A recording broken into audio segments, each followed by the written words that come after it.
안녕하세요. 전 시간에 가정법 이어서 이제 다음 이제 뒷부분 하기로 해요. 전 시간에 했던 게 이제 중요한 거니까 다시 한번 보세요. 가정법은 이제 뭐 가정법 과거 완료부터 가정법 미래까지 이제 쫙 있다고 그랬잖아요. 그래서 이제 이런 식이었잖아요. 먼저 두 개만 적을 테니까 보세요. 다시 한번 가정법 과거 완료와 가정법 과거. 그러니까 여러분들도 이제 다시 한번 외우면서 가정법 과거 완료는 if, 주어, had, pp. 그냥 이제 주절로 바로 가서 그리고 주절의 주어 그리고 would, should, could, might, have, pp. 이게 가정법 과거 완료.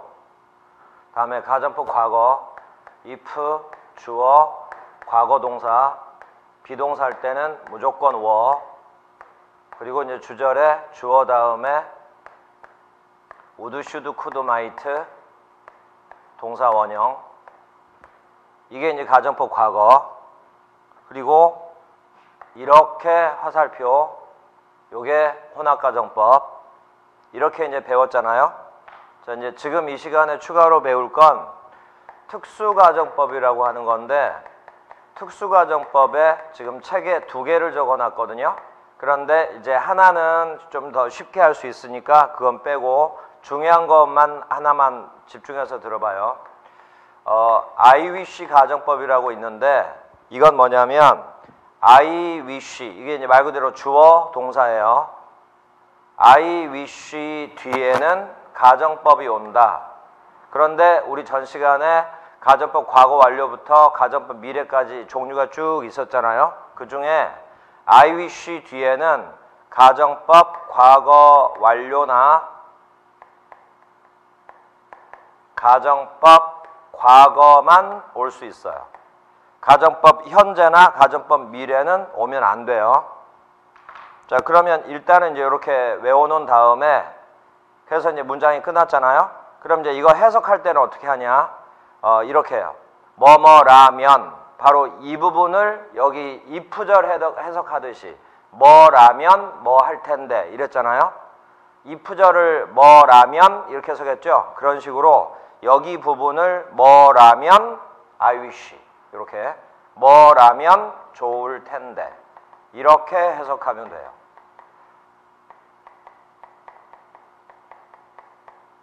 자, 이런 식으로 이렇다면 좋았을 텐데 이런 식으로. 그런데 가정법 과거 완료랑 가정법 과거는 우리 전 시간에 문장 전환 해본 것처럼 직설법으로 전환을 할 수 있다고 그랬잖아요. 직설법으로 전환을 할 수 있으니까 그걸 적어줄 테니까 보세요. 먼저 I wish를 I'm sorry, 미안하다, 유감이다 이렇게 고쳐요. I wish를 먼저 I'm sorry로 고친 다음에 이제 우리 전 시간에 했던 거 해보세요. 가정법 과거 완료가 뒤에 왔었다면 I'm sorry 뒤에는 직설법 과거를 쓰겠구나. 이렇게 기억나나 보세요. 가정법 과거 완료는 과거라고 그랬죠? 그래서 이렇게 바꿔주면 되는 거라고. 대신 반대로 가정했을 테니까 만약에 이게 긍정문이면 여긴 부정문으로, 부정문이면 긍정문으로. 전 시간에 했던 방식이랑 똑같이. 자, 또요. I wish 뒤에 만약에 가정법 과거가 왔다면 I wish를 I'm sorry로 고친 다음에 이렇게 I wish 뒤에 가정법 과거가 왔다면 이건 직설법 현재죠. 그래서 I'm sorry 뒤에는 직설법 현재로 고쳐주면 돼요. 전 시간에 배웠던 거 그대로 이렇게 해서 이제 고쳐주고, 그리고 이 문장과 이 문장은 결론은 같은 뜻이고 이렇게. 자, 여기까지 하고 이제 여러분들이 책을 보면서 예문에 보면서 두 문장을 해석하는 연습을 하세요. 자, 그러면 이제 한 가지만 더요. I wish 뒤에 가정법 과거 완료가 온다 또는 가정법 과거가 온다 라는 건 이제 좋은데, 여기서 약간 헷갈릴 수가 있어요. 뭐냐면 가정법 과거 완료는 if절부터 시작해서 이렇게 해서 요까지인데, 그러면 이 가정법 과거 완료 요 자리에는 if절과 주절이 이렇게 다 오는 거냐, 아니면 if절만 오거나 주절만 오는 거냐, 그걸 좀 정리를 해야 될 거 아니에요? 그래서 아까 요 얘기를 한 거예요. 이걸 해석을 하면 이렇게 된다고 그랬죠? 그래서 여기 가정법 과거나 가정법 과거 완료가 오는 요 자리에는 바로 요 if절의 이 모습이 오는 거예요. 여기. if절의 이 모습이 바로 여기에 오는 거예요. 주절의 모습이 오는 게 아니고 종속절의 형태가 그대로 오는 거예요. if 없이. 그래서 뭐라면 내가 새였었더라면 좋았을 텐데, 내가 날 수 있다면 좋았을 텐데, 이런 식으로 if절의 모습이 바로 이 자리에 온다는 거. 그래서 이제 이렇게 각각 왔으면 가정법 과거 완료는 직설법 과거, 가정법 과거면 직설법 현재, 이렇게 바꿔주는 거예요. 방금 예문 들었던 것처럼 내가 새라면 좋을 텐데, 직설법을 고치면 새가 아니라서 참 유감이다. 이렇게. 자, 이게 바로 특수가정법이에요. 그러면 여기까지 하고 여러분들이 이제 예문을 보고 하기로 하고요. 이제 마지막이에요.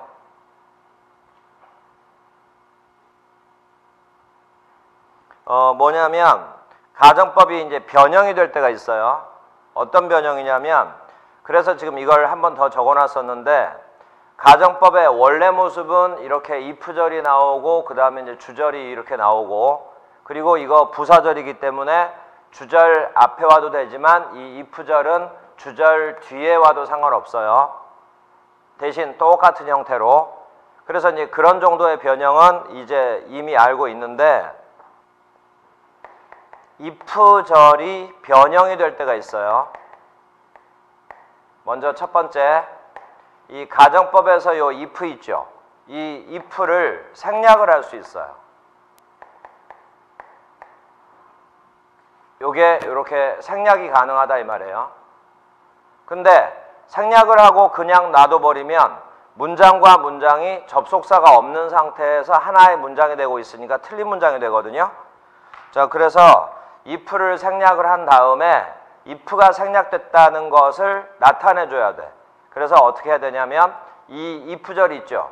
이 if절의 주어 동사를 바로 이렇게 동사 플러스 주어 의문문 어순으로 고쳐주면 되는 거예요. 자, 이렇게 책에 보면 또 얘가 나와 있으니까 이제 책을 보고 하면 되는데, 이제 여기를 예를 들자면 if 다음에 주어 had pp 이렇게 나왔죠. 근데 만약에 if를 생략을 했다 그러면 뒤에 것을 의문문 어순으로 고쳐주면 되거든요. 근데 과거분사 앞에 있는 have 동사는 조동사라고 그랬죠. 그래서 주어랑 had의 자리만 이렇게 바꿔주면 돼요. had, 주어, pp. 그리고 나머지 그대로. 그리고 주절 그대로 써주고. 이렇게. 자, 다음에 여기 가정법 과거였다고 해요. 그러면 if, 주어, 그 다음에 이제 비동사가 있다고 해요. 이렇게. were. 근데 만약에 여기서 if를 생략해봐라. 그러면 주어, were 이렇게 나오죠. 비동사가 있는 문장을 또 의문문으로 고치면 주어랑 비동사 자리만 바꾸면 되죠. 그래서 이렇게. were 그리고 주어 하고 나머지 그대로. 그리고 주절 쫙 써주고. 이렇게.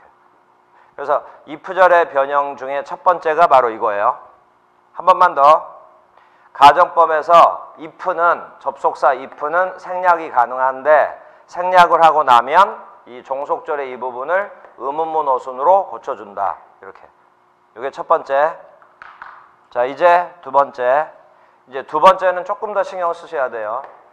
if가 이끌고 있는 절을, if절을 통째로 다른 걸로 바꿔 쓸 수가 있거든요. 그래서 그걸 if절 대용어구 이렇게 불러요. 그래서 이 if절 대용어구가 여러 가지가 있어요. 여러 가지가 있는데 우리가 꼭 알아야 될 것만, 전치사 중에 일부가 이 if절을 통째로 대신할 수 있어요. 근데 이제 전치사 중에 아주 특수한 몇 개만, 그래서 이제 조금 있다가 바로 이어서 그 특수한 몇 개만 이제 공부를 하기로 하고요. 그리고 책에 보면 부사가 if절을 대신할 수 있다 라고도 나오거든요. 근데 이건 상대적으로는 조금 덜 중요하니까 이건 이제 여러분들이 하고요. 자, 그 다음 if절 대신에 부정사, 이제 우리 곧 배울 거예요. 부정사는 이 모습 2 플러스 동사 원형, 그 다음에 분사구문. 이것도 곧 배울 건데 분사구문은 형태가 동사 원형에다 ing 붙인 거거든요. 바로 이 부정사와 분사구문을 이용해서 if절을 바꿔 쓸 수도 있어요. 자, 그러면 지금 if절의 변형에 대해서 배우고 있는데 요 1번은 우리가 지금 연습을 했고요. 책 보면서 조금 여러분들이 더 해보고 지금 이제 2번에 집중을 하는데 전사, 부사, 또 부정사, 분사구문이 if절을 대신할 수 있다라고 했죠. 그런데 전사는 곧 이어서 하기로 하고 부정사와 분사구문을 이해를 해보세요. 자, 뭐냐면 부정사가 어떻게 if절을 대신해서 쓰냐? 굉장히 간단해요. 나중에 이제 좀 더 배우면서 하면 되겠지만 부정사는 투부정사 또 요 ing 여기서는 이제 분사구문이라고 구체적으로 불러줬는데 부정사와 ing는 명사의 역할도 할 수 있고 형용사의 역할도 할 수 있고 부사의 역할도 할 수 있거든요. 그런데 if절은 가정법에서 if절은 부사절이라고 그랬죠. 그런데 부정사와 분사구문이 둘 다 부사 역할을 할 수가 있잖아요. 그러니까 if절을 요 부정사와 ing로 바꾸더라도 부사 역할을 이것들이 할 수가 있기 때문에 문법적으로 가능하단 말이에요. 부사절을 부사로 바꾸는 거니까. 뿐만 아니라 부정사나 분사구문이 부사 역할을 할 때 뜻에 조건의 뜻이 있어요. 조건이란 게 만약 뭐뭐라면. 근데 접속사 if가 뜻이 만약 뭐뭐라면이잖아요. 그러니까 이때 if를 없애버려도 이 if의 뜻이 여기로 그대로 이렇게 옮겨갈 수가 있다고. 부정사와 ing는 부사 역할을 할 수가 있고 조건의 뜻이 있기 때문에. 이제 이해되나 보세요. 너무 자세하게 할 필요는 없고 그냥 개괄적으로만 여러분들이 이해해 주면 돼요. 이랬던 if절을 만약에 부정사나 분사구문으로 바꿔봐라. 그러면 바로 이렇게 해버리면 돼요. if를 없애버리고요. 부정사와 ing는 if의 뜻이 있으니까 if를 없애버리고 여기 주어를 여기 주어랑 비교를 해요. 그래서 같다고 해요. 그러면 주어도 없애버려요. 그리고 나서 여기 동사 요 pp 있죠. 또 여기 요 비동사나 또는 일반 동사의 과거형이 이렇게 있을 거 아니에요. 바로 이 동사를 바로 여기다가 그냥 바로 투부정사로 고쳐버리면 끝나는 거야. 또는 바로 ing로 이렇게 만들어버리면 간단히 끝나. 그리고 동사 뒤에 쭉 붙어있던 것들은 그대로 이어서 써주면 되는 거야.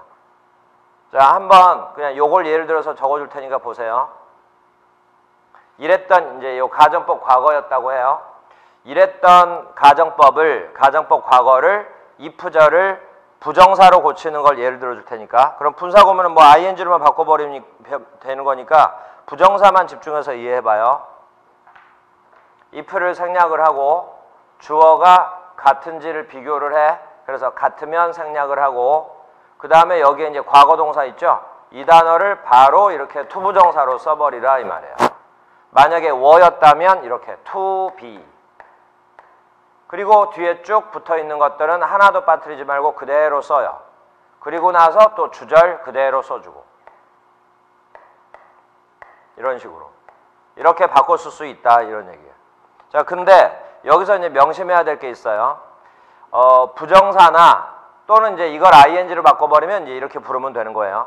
부정사나 분사구문은 용법이 부사의 용법만 있는 게 아니라 명사, 형용사의 역할도 있고 또 부사라 하더라도 조건은 그 중에 하나에 불과하고 여러 가지 뜻이 또 있거든요. 부사일 때도. 그런데 여기까지 이렇게 바꾼 건 좋은데 이게 if절을 대신해서 썼는지를 어떻게 알 수 있냐. 또는 가정법 과거였는지 가정법 과거 완료였는지는 어떻게 알 수 있냐.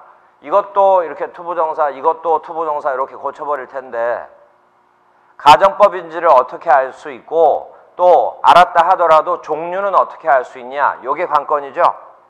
자, 지금 이 부분이 가정법의 마지막이에요.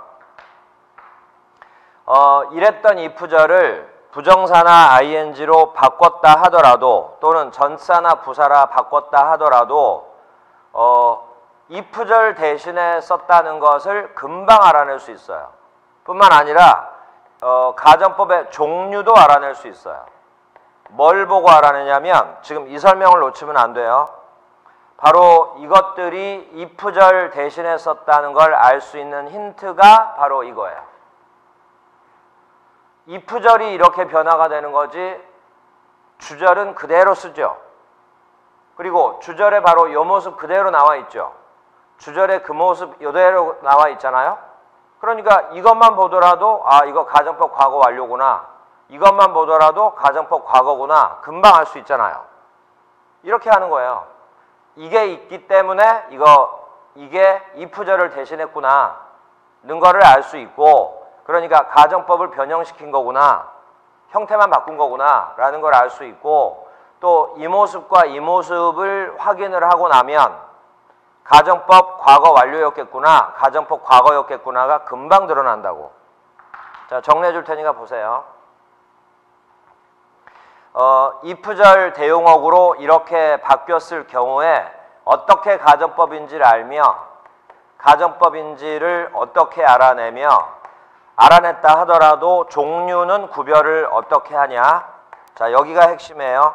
요걸 알아내는 방법은 바로 이거라 이 말이에요. 이거 말로 가정법 주절의 동사 형태로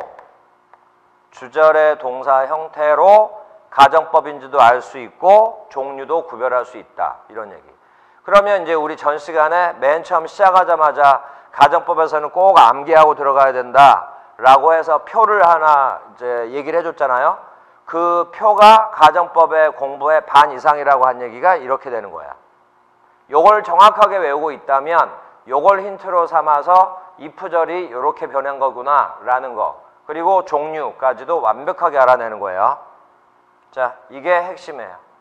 이게 책에 어디 있냐면 83페이지 보세요. 맨 위에 5번에 가정법의 변형 해서 1번 접속사 if 생략할 수 있다. 이거 연습했죠. 2번 if절 대용어구라고 여러 가지를 적어줬는데 2번의 두 번째 줄을 보면 주절의 동사 형태로 가정법 종류를 판단한다. 거기다가 별표 치세요. 주절의 동사 형태로 가정법의 종류를 판단한다. 거기다가 그게 핵심이에요. 그걸 가지고 이제 다 알아낼 수 있다 이 말이에요. 자, 그러면 이제 이 부정사와 ing는 이런 개괄적 설명으로만 이해만 하면 되는 거예요. 다시 말해서 종류를 철저하게, 형태를 철저하게 외워야겠구나. if절 뿐만 아니라 주절의 형태 완벽하게 해서 보자마자 아 이거 가정법이구나. if절이 안 보여도 이걸로 인해서 이제 구별해야겠구나 라고 이제 알았다면, 이제 마지막 전치사가 시험에 많이 나오니까 이 부분을 할 거예요. 전치사가 if절을 대신할 수가 있거든요. 그 전치사가 바로 뭐냐면 without이에요. without에 이제 집중해서 하세요. 자, without이라는 전치사 요게 바로 if절을 대신하기도 해요. 그럼 이제 without이 뜻이 뭐냐? 이걸 외워야죠. without이 가정법에서 쓰인다면 뜻이 이거예요. 뭐뭇이 없다면. 그러면 이거 전치사니까 뒤에는 이제 명사 와야죠. 자, 하나 더. 여기 without은 동의어가 이거예요. but for. 그래서 이것도 여러분들이 수거 외우듯이 외우세요. 요거 두 개 합쳐서 without의 뜻이에요. 그리고 뒤에 명사. 그러면 이것이 없다면. 자, 이제 하나 더. 반대말은 with예요. 전치사 with. 그리고 전치사니까 뒤에는 또 명사. 이렇게. 그러면 이게 없다면 이란 뜻이니까 이건 있다면 이렇게 되겠죠? 자, 여기까지. 그러면 without이나 but for 그리고 반대말 with, 이게 이제 if절을 대신한다 라고 지금 배웠죠? 그러면 이제 with 명사는 이제 뜻만 알면 돼요. 더 할 거 없어요. 자, 그런데 여기 다시 돌아가서 그러면 without이나 but for는 뜻이 이건데, 그러면 이건 뭐 대신 쓴 거냐? 원래 if절 뭐 대신 쓴 거냐? 그걸 정리해 줄 테니까 잘 보세요. 만약에 without이나 but for가 가정법 과거랑 쓰였다고 해요. 그러면 이것 대신에 쓴 거예요. 이걸 여러분들이 외워야 돼요. 자, 지금 하는 거 if, it were not for. 바로 이것 대신에 전사 한 단어 without 또는 but for로 바꿔 쓸 수 있는 거예요. 그리고 마지막에 for가 전사니까 뒤에 똑같이 명사. 그래서 뭐 복잡한 문장 전환이 아니라 요것만 잘 외워놓으면 바로 요 자리에 if it were not for 대신에 without 또는 but for로 바꿔버리면 바로 이것이 없다면 이렇게 해석하면 되는 거예요. 자, 하나 더. 만약에 without이나 but for가 가정법 과거 완료와 쓰였다고 해요. 그러면 이것 대신에 쓴 거예요. if it 요거 변형시켜버리면 돼. had pp로. 대신 이제 not의 위치 조정해주고요. 이렇게 had not been for. 그러니까 이것도 그냥 무턱대고 외우는 것보다는 가급적이면 여기 비동사 were 있죠. 이걸 이렇게 과거 완료로 고치는 연습을 하고 요거 조동사니까 not은 여기다 위치시켜야 될 거 아니에요? 이건 비동사니까 not은 여기에 와야 되고 그래서 이걸 통해서 이걸 여러분들이 연습을 하면 되니까 이 가정법 과거의 이 부분만 외워두면 이건 여러분들이 자연스럽게 외울 수 있어요. If it had not been for. 그리고 뒤에 명사가 오고 이렇게. 자, 이제 끝났어요. 자, 이제 완전히 마지막이에요. If it were not for 대신에 without이나 but for. If it had not been for 대신에도 without이나 but for로 바꿔 쓸 수 있고 뜻은 이거. 무엇이 없다면 이거는 무엇이 없었다면 이렇게 이제 되겠죠? 우리 방금 전에 배운 거 여기서 연습 한번 해봐요. 요때 if를 생략해도 된다고 배웠죠? 그러면 의문문 어순으로 바꾸라고 그랬죠? 그래서 이렇게 were it not for 로 바꿔 쓸 수 있겠죠? 요것 대신에도 이제 이렇게 바꿔 쓸 수 있는 거고 자, 여기서 연습 한번 더 해요. 여기 if도 생략할 수 있죠? 그런데 had가 조동사니까 의문문 어순으로 바꾸면 자리 바꾸면 되죠? had it not been for. 문법 문제로도 낼 수도 있고 요 자체를 내면 이걸 어휘 문제, 어휘와도 관련이 되는 거니까 어휘 문제일 수도 있고 그리고 이건 독해에도 많이 나오니까 반드시 암기해야 돼요. 근데 밑에 것들은 외울 필요 없죠. 의문문 어순 고칠 줄만 알면 되는 거니까 또 이걸 이렇게 고치는 것도 연습 좀만 하면 되는 거고 그러니까 if it were not for만 외우면 되는 거예요. 결론은. 자, 문제는 마지막에 문제는 이것도 이렇게 고칠 수 있고 이것도 이렇게 고칠 수 있잖아요. 근데 이걸 보면 이게 가정법 과거인지 가정법 과거 완료인지를 어떻게 하냐.